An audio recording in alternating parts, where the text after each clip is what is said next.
What's up? I'm so happy that you all are here with me this Sunday. So, as you all know, I like to just jump right on in. Thank you so much for sending me the love. Because I like to spend a little time with you all. Can y'all hear my Kanye West bumping in the background? Look, I call myself trying to create a little ambiance, but Kanye is distracting your girl. Well, I hope those hearts mean y'all like, we don't mind the Kanye, Dr. K. Bar. All right. So what's up, everyone? Thank you again. Welcome. It is Sunday. And today what I want to do is I want to have a conversation about hair myths, but also to the power of consultations. I talk to people all the time. As you all know, I'm an educator. I'm constantly teaching, training my stylists, and we understand the power of consultation. Yet I find that I'm constantly talking either to stylists and or clients who aren't having this experience. And I think it's so important that we get back to the basics when we're talking about scaling our businesses, when we're talking about growing and getting to the next level. And I think what happens too with technology and how we are socializing and connecting in a different space, we sometimes forget the element of personalization. We forget the element of relationship, and we forget the element of connection outside of technology. And as service providers, as hairstylists who are providing a service, how important it is for it to establish that connection. And that connection starts with the consultation. What's up? Good evening. Flat Out Fabulous Hair and Lashes. I believe that's a DK Squad member. So for all of you who are just joining, I'm talking about hair myths and the power of consultation. So this topic is really, really important. I have my notes here, so you're going to probably see me like glancing to the side. But let me ask, before I just kind of dive in, what's up, LM Hair Care? What's up? I got squad members in the building. How many of you all currently provide consultations? Like, just drop me a little hand, a little heart, a little yeah in the comments. If you are a stylist, you provide service. Before you provide service, how many of you currently conduct a consultation? Even if it's for like a couple of minutes, but you are having a formal conversation with your client before you provide service. All right, LM Hair Care is like, yes, I do. All right, yes, breathe the image, waving, yes, you sometimes. All right, she's like, yeah, I miss out sometimes. Sometimes I'll just be on that hustle like, girl, come get these braids. I know how to do that. That happens sometimes.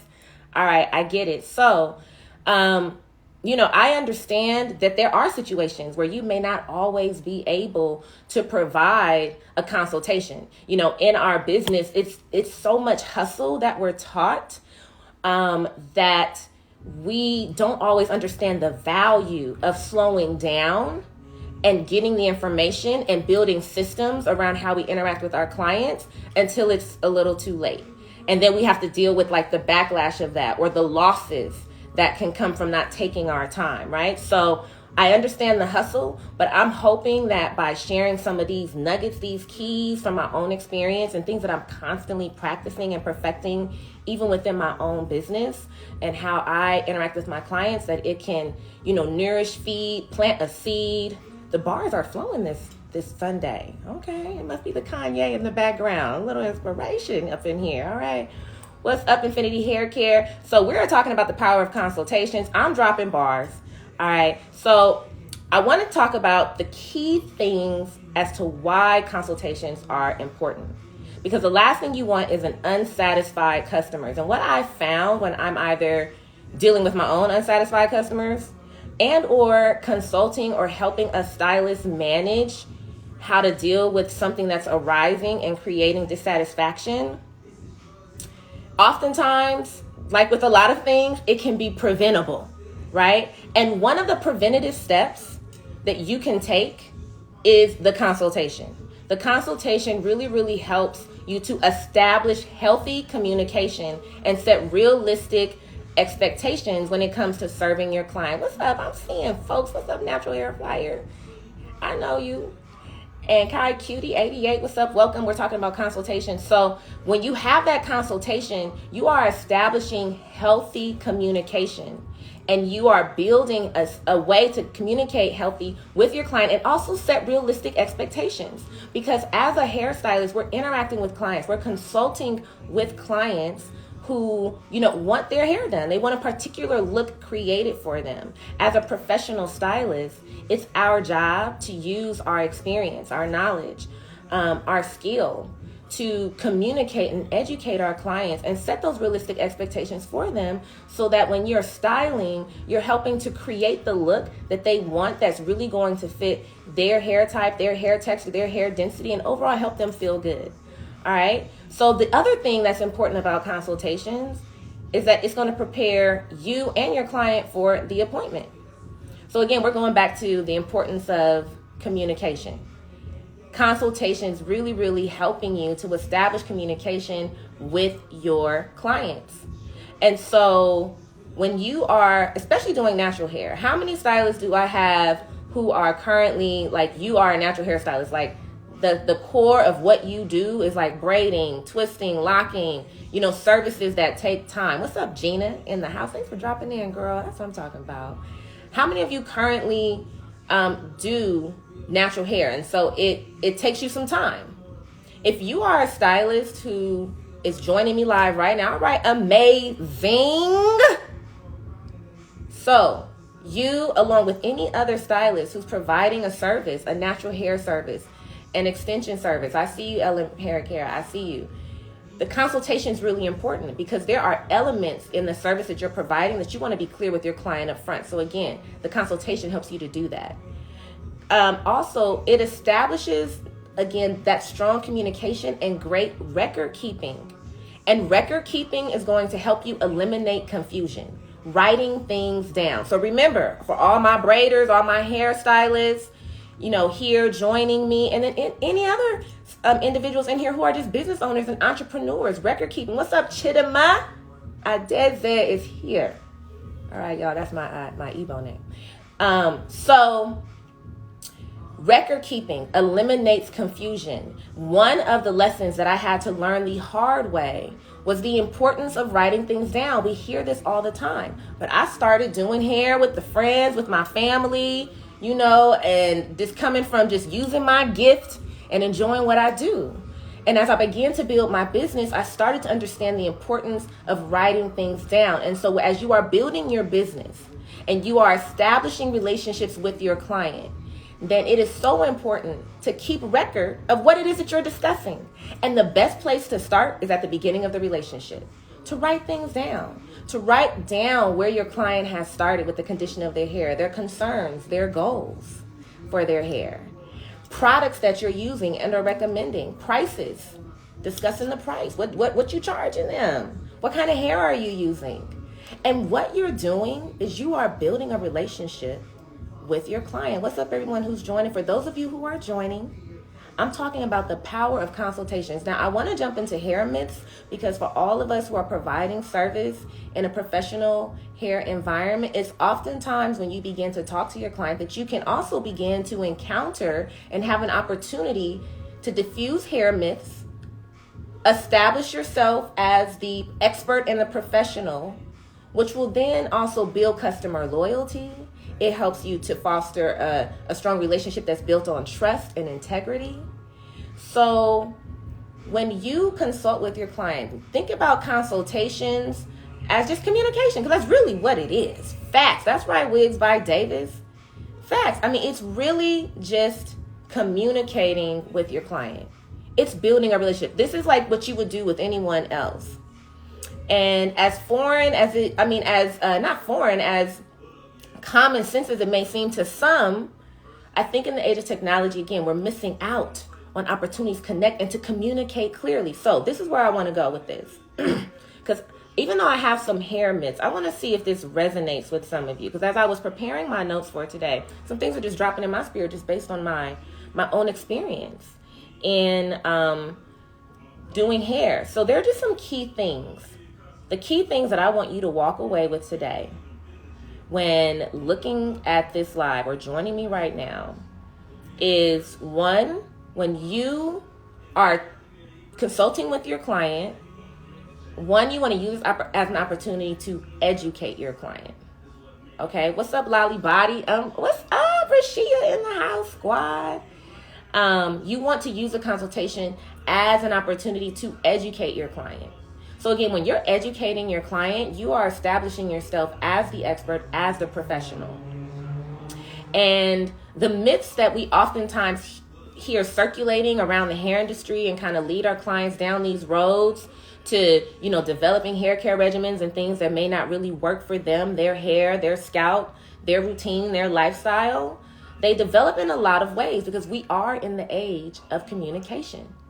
So when you focus on educating your client during the consultation, you have to remember that you're not debating with your client, right? You are educating your client. So educating, not debating. And when you focus on educating your client using your level of expertise, using your level of experience, you being the professional and the expert in this field, then this is going to help your client build that trust. Again, it goes back to communication. Now you're creating open communication, open dialogue with your client. And again, by record keeping, by writing things down, now you are signaling to your client that you are on this hair journey with them, that you are committed to their hair journey. And now the relationship is forming, and then this leads to retention. And when you're able to retain a client and you focus on the long-term journey and goal of retention, that is how you not only generate consistent income for your business, but you begin to scale, because now you are establishing a solid reputation and consistency with how you deal with your clients. What's up, Jametta Rose? It's been a minute, girl. Welcome to my live. We're talking about the importance of communication and consultations and ultimately building relationships. And so the next thing that comes with establishing a solid relationship with your clients is being honest. All right. Now, this is something that I have experienced and I've also witnessed. So I'm just going to speak to this, my experience. I remember early in my career, again, I'm transitioning from doing hair in the house for the homies. Hair in the house for the homies. I tell y'all, it's the Kanye in the background. And so I was transitioning into the salon. And so I was still trying to figure out how to, just make money. Because really I'm trying to pay the booth rent. So actually my focus was wrong. I was trying to focus on how do I pay my booth rent so I could grow my business, because I knew that I would only be able to grow my business so much working out of my home. So there was someone who walked in, because I was always like hustling up the walk-ins. I would stand by the door, stand close, see people walking down the street. So there was a walk-in who came into the salon. It was a white woman who had like a short kind of like funky haircut. And she was like, I want some braids. And so everybody in the salon, I was new. So oftentimes they would just like give the walk-ins to Kari. So she came in and she wanted me to like do these braid bangs. Like it was like strange how she was describing it, because her hair was like shaved and she had like hair on the top, but it was like cut, like not, it was interesting. But she wanted me to braid these bangs. She kept saying, I want braided bangs. And she didn't know how to describe what she wanted, but she just kept saying it, but I want the hair loose. And in my mind, I had ideas on what would have been like a nice way to braid the bang, but it wasn't really aligned with what she was saying. But because I was just so focused on like, well, you got to do what the client wants. And then also too, I'm like trying to hustle up these dollars. I did what she wanted. And I'm laughing because what she wanted wasn't cute. Like she looked crazy, you guys. She looked crazy. She looked so crazy that the stylist in front of me, when she walked out the door, looked back at me and told me, like, drop me a nugget. He was honest, first of all, and was like, Kari, she looks crazy. That's what he told me. Shout out to Enoch. I love you. So that's love, right? Better are kisses from a friend than, hits from a friend than kisses from an enemy. Y'all know the scripture. So he's like, that looks crazy. And then he also said, you can't always give clients exactly what they want. And if you can't do what they want, then you have to be okay with letting them walk out the door. So that was like a boom early in my career, like power of consultation, one, but also most importantly, being honest. So being honest is not just about being honest with the client, but it's also about being honest with yourself. So the the note that I wrote here about that is when you have a client, like now, of course, in hindsight, with my experience, if this woman came in and, she was talking about the whole braid bank, I would have consulted with her a little longer, and I would have been more confident in the fact that I'm the hairstylist and what she's describing won't look right. And so I would have suggested a way to create the braided bang that would have been more flattering. And if she still wanted it done her way, I would have been confident and comfortable saying no. Because what happened is I made a decision from the wrong place. And that brings me to my third point, which is I want you to remember, don't be scared. Don't be scared. And like when I say don't be scared, this is around like the fear, whether it's like the fear of missing out on money. What's up, Inez? Squad in the building. What's up? I see I'm Nisha Ford join. So the fear of missing out on money. Early in my career, because I was building. So the mindset was hustling. The mindset was I got to pay this rent. The mindset was I got to get this money to pay this rent and like live my life. So I was running. I was hustling. And so the fear of missing out on money drove me to do something that I didn't feel confident in. Right?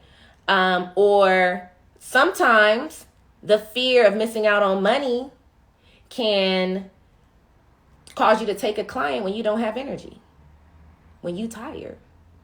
And see, performing and doing these things from this place can actually end up creating the very thing that you're trying to avoid. Like you're trying to avoid dealing with, the issues of a dissatisfied client. You're trying to avoid the issues that can create a backlash in your business because you're trying to grow your business. But if you make decisions from the wrong place, you can actually create that. Because if you're making decisions because you're scared on missing out on money, like with that lady that I gave them crazy looking braided bangs for, she was walking up and down Wilshire with them braided bangs. Thank God he covered me. Because guess what that was doing? That was my reputation walking up and down Wilshire. If somebody stopped her and was like, who braided your hair? And not because they wanted the style. And she was like, this stylist named Kari at Eclectic Salon, shout out to Eclectic Salon on Wilshire. They would have been like, noted. You know what I'm saying? Reputation. My work. Anytime you do your work, it represents you. And that's why it's important not to do things from that place of fear of missing out. Because your work is going to represent you when you're not around. It's your walking business card. So you want to be happy, comfortable, confident with the work that you put out. And so you always want to work from that place of confidence and most importantly of energy. Because again, if you are making the decision to take a client when you don't have the energy, then you're not going to be working at your best. You're not going to perform in excellence. And so that could lead you to do a number of things. You might give off that energy of having an attitude, and so there goes the reputation. That might affect the client's experience, and what does the experience do? The experience carries. It carries further and beyond you. So either that experience is going to speak to your reputation and they're going to say, hey, oh my gosh, I had this great experience. Or they're going to be like, girl, right, I see you, squad. What's up, squad? Jumping in on a Sunday. So I really want to encourage you all to make sure that you are really understanding the importance of the communication with your client, establishing that relationship with your client, setting those expectations around that. I'm so glad Haley's comment. Because what it will do is it's going to create a strong foundation for you to build relationship. And the stronger your relationships, the more your business will grow. Okay, so let me just take you all back up to some more of these notes. So I just felt like I needed to go from the importance of the relationship down to ultimately how you can function and should function in order to just elevate and make sure that you're always keeping the long-term game in mind, right? It's so easy to get just caught up and focused on just the present in how you make decisions within your business. But when you're thinking about scaling, because you as an individual stylist, you can only do so much. So when you start off just simply with a consultation, for those of you who are joining, if you don't have a system or a process of consulting with clients before you provide them with service, today is the day for you to do that.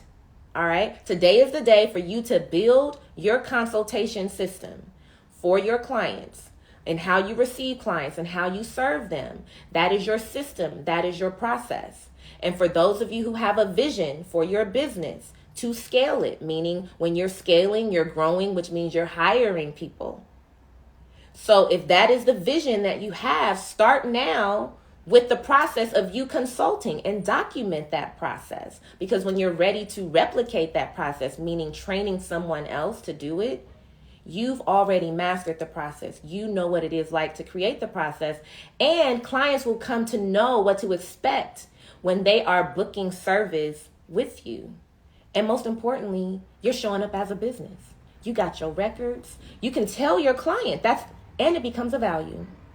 Because guess what happens now that you're building a relationship? It's like with your friends, like when you know your friends' birthdays, you know what they like, you don't like the more you're around people. So when you establish relationship with your clients and you just through your systems demonstrate how invested you are in their hair journey, because this is a place that you're serving from a place of passion. Again, retention. What we do is a personal service.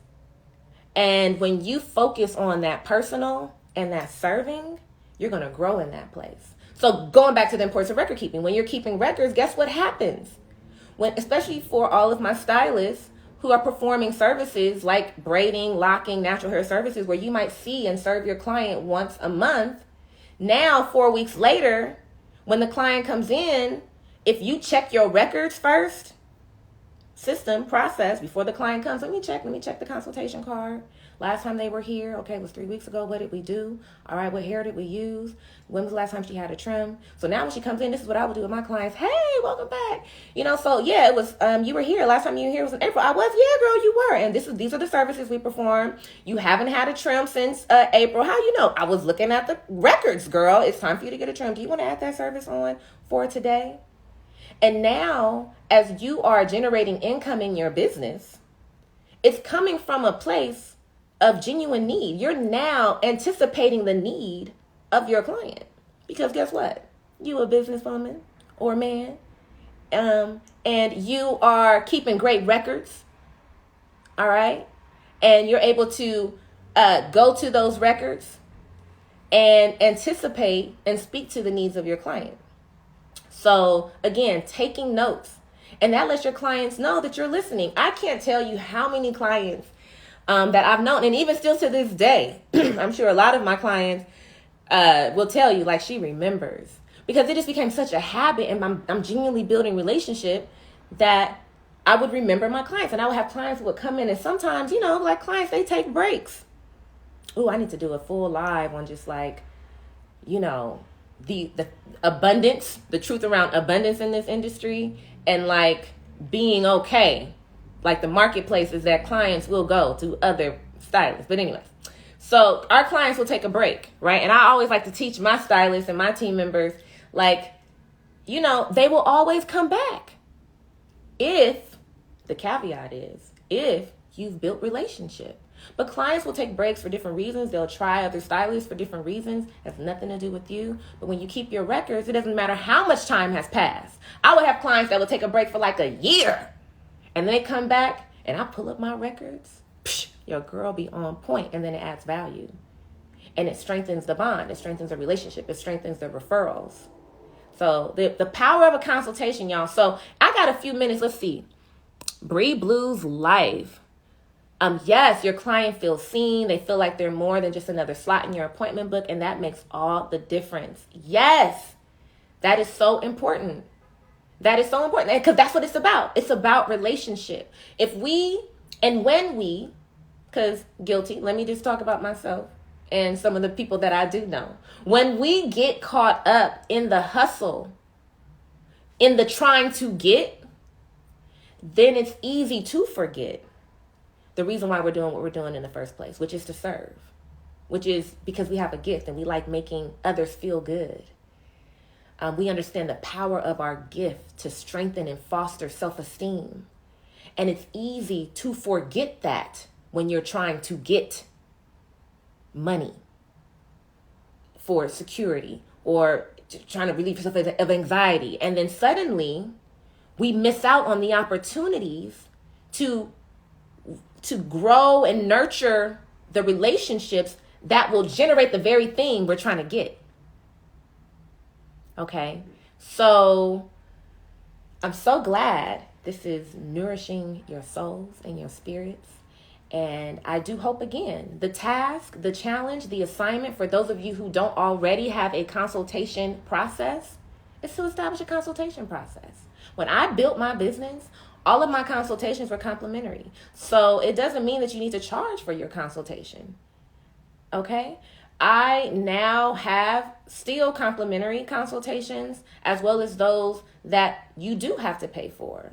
But I still offer complimentary consultations because of the value of just establishing connection and making sure you understand the needs of the clients that you're serving and to make sure that this is going to be a good fit. Because again, the market is vast. It's wide. All right. Yes. Yes, because Camila's on the squad. Brianna Davis, what you would know me as? Oh, what's up, Cal? Cal Bear's in the house. And yes, Camila, she's actually on the squad. She's a DK squad member. So, you know, like attracts like. Of course, she embodies it because we rock the same team. So I love it. I love it. I love it. Okay, so let me look at my notes because I took some real good notes. Did you all drop some comments? Let me know what you're thinking. For those of you who just joined, I've been talking about the power of consultation, communicating, establishing relationship with your clients and the importance of that. I do want to talk about a couple of myths. So let me look at my notes though. Y'all go ahead, talk to your girl, throw me some hearts, say hey, what's up? I see y'all joining in, jumping in. Happy Sunday. So ultimately, let's see. All right, let's go ahead and just jump into the myths. Welcome. So I'm going to talk about a couple of hair myths that I have experienced in. What's up? Yes, I see DK's like, we in the building. DK squad. Come on, squad, on a Sunday. I love y'all. I'm going to drop something in our secret stories today. I got to share something with y'all. All right. And all y'all on the outside, like, oh, what's in the secret stories? Join the DK squad and you can see what be in the secret stories. So let's talk about a couple of hair myths that I have encountered. And I want y'all to drop some hair myths in the comments. Let's do that. I want to go ahead and take a couple of minutes over too, because again, y'all, I know how this thing works. People just pop in, pop out. It's Sunday. Y'all want to watch it later. Yes, Vigo Roots secret stories. I be having for DK squad members only. So if you want to join the squad, I'm reopening, registration in the new year. Okay, but let me get back to these hair myths. DM me if you want more information, you and anyone else who is watching. So these are some hair myths that I have encountered during consultations. And I'm sure at this stage, because I don't work full time in the salon anymore, so I can only imagine, again, in this age of information, a lot of the myths or things that you all might be encountering with your clients. So again, if you guys have encountered some, throw them in the comments. But I remember some of these that would stand out to me because the consultation is a great way when you're communicating with your client to educate them and to also begin to break through some of these myths. So one of them that I encountered oftentimes was with the trimming. So how to trim, how to cut natural hair. Now, this is a topic within the natural hair, curly hair community. There are several ways that you can cut and trim the hair.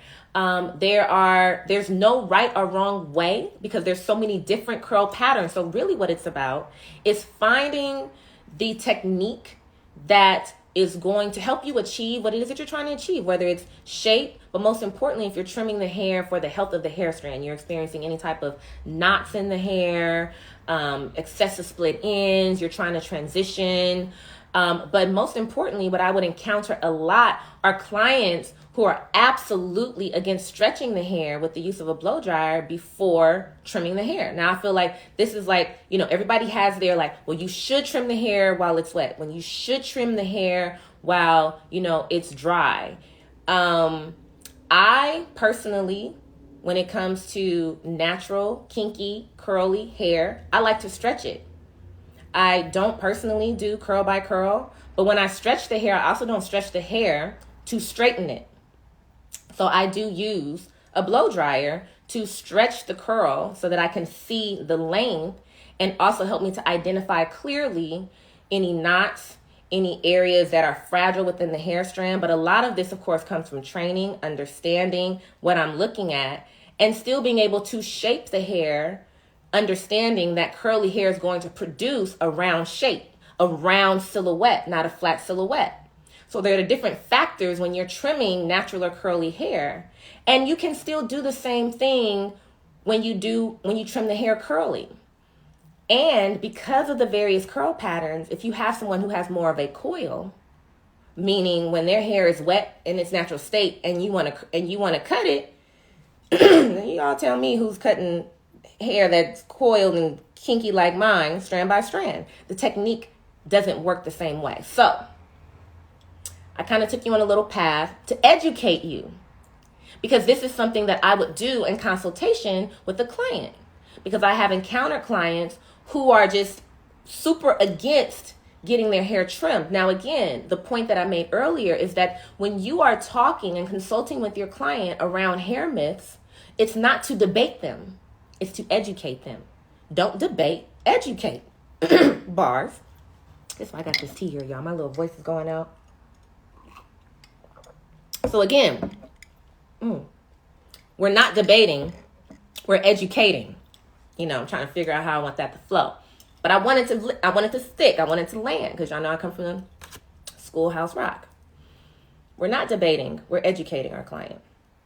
So when a client expresses to me how they want me to perform the service, I then educate them on the way that I perform the service. Now, this is where, some of you may be like, Dr. Kari, I'm with you, or it may challenge some of you in a good way.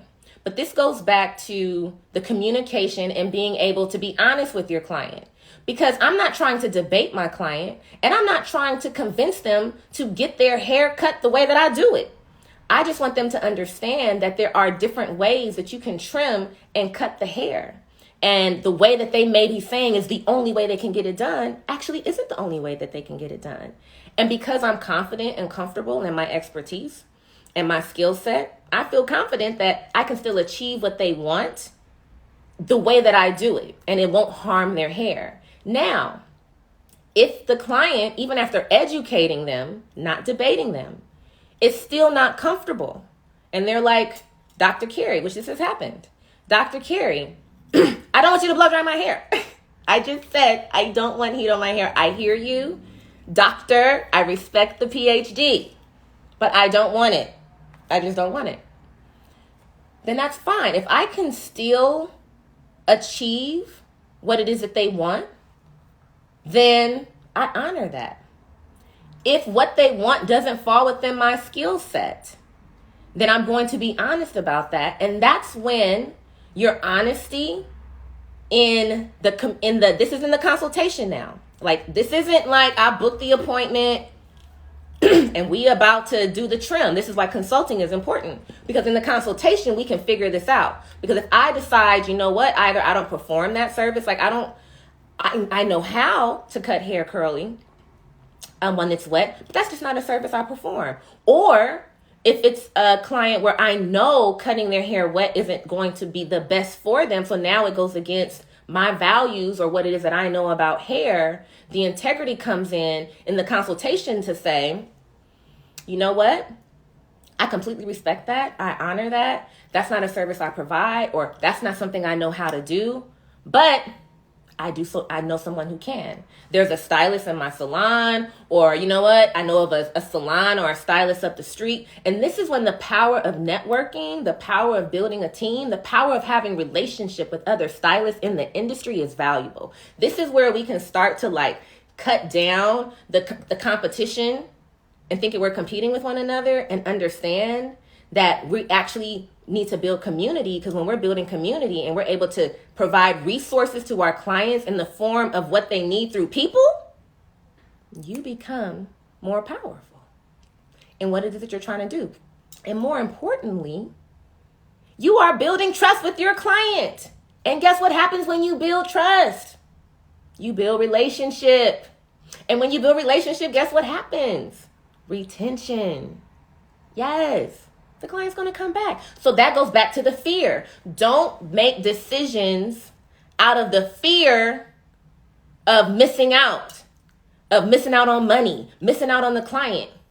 Because really what you're doing is you're showing the client that you operate in integrity. You're demonstrating to the client your value system. You're demonstrating to the client that, guess what? I'm more committed to my purpose, my gift, and serving you from that place of honesty, that I'd rather send you away, maki dada, so you can get what you want, than try to like get you in my chair and hustle it up real quick, because I'm like focused on the wrong thing.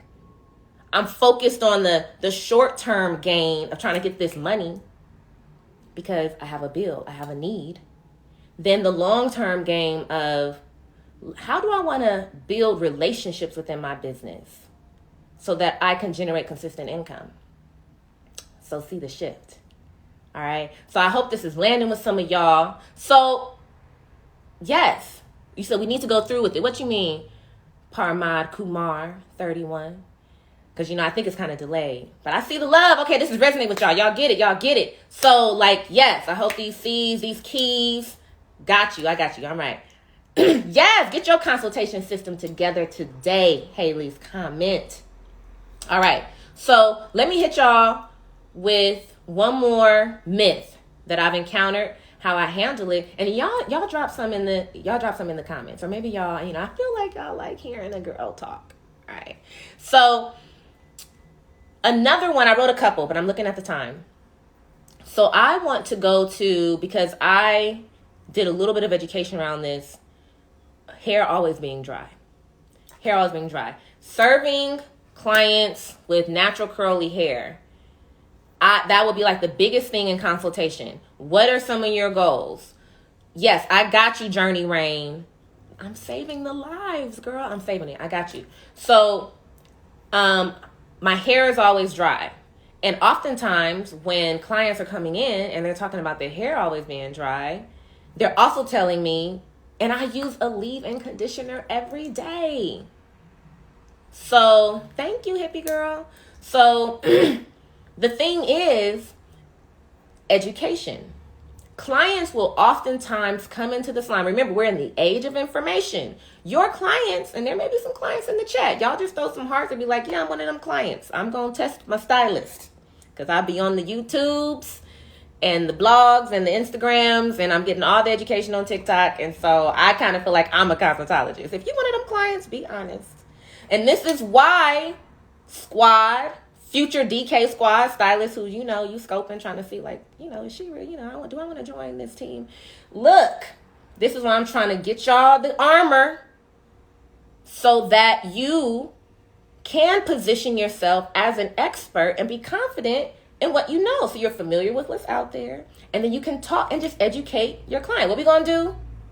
Educate, not debate. Y'all remember it. Rhymes help you remember. I hear y'all singing along to the hot girls and stuff. Educate, not debate. All right. So because of that, when I hear clients tell me that they're using a leave-in conditioner, I'm going to give you all some key facts about conditioners and leave-in conditioners. And this is going to be really great for all of you who are developing a product line, want to develop a product line, or have services in which you can help your client resolve this issue of dry hair, because the misunderstanding that a lot of clients have when they are using leave-in conditioners is because of they're not educated around the ingredients, right? Like the way leave-in conditioners are promoted, especially in natural hair community, is for moisture. And we think condition. We think like condition, soften, like shiny. So there's like a heavy push on leave-in conditioners. And then there's like this, I don't even want to say it's an idea. It's a real thing, because there's a lot of time for black girls or girls with big curly hair to it takes a lot of time to condition, right? So the leave-in conditioner becomes the solution. Save time in conditioning your hair by using this leave-in. We got the solution. Put it on, leave it in. And so this is the thing. This is why clients, I know y'all on the blogs and the things, but this is why you need your hairstylist. You need your professional hairstylist, and all my hairstylists, they need us to help break up the misinformation, because the product companies are trying to sell the product, right? And, they just gonna give you language that's true mixed in with like what they don't really know to sell the product, because it's for the consumer to use. And so as the professional, we need to step in and help bring balance so that whatever they're doing at home is fine. We're not trying to say don't use the leave-in conditioner, but you want to educate your client on how to properly use the leave-in conditioner. Leave-in conditioners have protein. Okay, they have protein. Conditioners have protein to reinforce the strands of your hair and make them strong. And remember, your hair is made of protein. But when you put too much protein on the hair on a regular basis, it's going to cause the hair to become dry and brittle. And so if you have a client that's like, oh my gosh, my hair is so dry, the first question I want you all hairstylists to ask your client during the consultation is about their hair care regimen. How are you using your product, and what products are you using? Because oftentimes, just with that question alone, my client's like, yeah. And I say, how often do you deep condition? Because deep conditioning requires work. How often do you deep condition? And most clients are like, I deep condition once a month, once every 2 months, but I use my leave-in conditioner every day. And so it's the education around the leave-in conditioner is the backup. It's like okay, I need to do this quick. And you need to make sure you deep condition naturally curly, natural hair more regularly, just based on the physiology of the hair strand. Now we get into trichology. Where my trichologist at? So just based on that. So when you're able to educate your client in this way, you're going to build trust. You're adding value. And now you are just educating your client about the importance of them coming in to see you out of just genuine need, right? You don't have time, girl, to deep condition your hair as regularly as you should. So guess what? I offer a deep conditioning service, or you can even set up like a membership. Come on, salon membership. Girl, I got this package where you can come in. Mahogany used to have packages. Y'all get this game here. Where you can come in, you pay a price up front. You can come in once a week so I can deep condition your hair, girl. Keep them curls popping. But your ability to share this service with your client comes first from the consultation and your ability to educate them based on their current hair care regimen and how you can provide a service that's going to help them meet their hair goal, because they came in because their hair was dry. And now you're not just talking about what they could read, on the blog or watch on TikTok. You are coming from a place of really, really knowing. So for all my hairstylists who what I just said tickled your fancy, you ooh, I like them vocabulary words. And I'm I want to be able to feel confident talking that way. Join the DK squad. Because right now we training up some trichologists. I got 30 new trichologists coming your way, squad. And I'm going to be reopening it. But this is why training is important. This is why educating yourself is important, because you all are the expert. And for all my hairstylists who are like me, started off in the kitchen, started off in the living room, might still be there, still get your training, still prepare to progress. If this is a space, an industry that you really want to build your career in, get the information, get the knowledge. You don't have to reinvent the wheel. The processes are out there. And again, what's the first part of the process? The consultation. Okay, so thank y'all so much for joining me on this Sunday. We were talking about the power of consultations. I really, really hope you all got some great information. Remember, consultations help you to establish great communication. We're not going to debate. We're going to educate. And most importantly, don't be scared. Don't be scared. Don't make decisions from a place of fear. Make a decision from a place of faith. All right. Preaching on a Sunday. That's right. Y'all know how I do. The gift is in here. So I pray that you all receive that. We're going to be live again next Sunday. We still rocking every week. And I'm so grateful that you all spent some time with me on Sunday. For those of y'all who hopped in on the late end, don't worry. I'm saving the live. You'll be able to run it back, catch some of these bars, get some education. You're so welcome. Thank you so much, Parmad Kumar. Yes, you're an Indian, but yes, good night. I'm so glad. Thank you. Praise God. We global. I got you. Love, I got it. I appreciate it. Thank you all so much. Enjoy the rest of your Sunday. DK Squad, Rashia girl, look, we need to get on the phone. Look, now I'm putting our family business out in the streets. But it's okay, because let people know we real. What's up, Nina Styles? You're so welcome. And y'all enjoy the rest of y'all day. I got to get rocking. I'll see y'all next week live. But y'all stay in touch, in the comments and the DMs. Y'all know how y'all do. All right. Talk to you soon.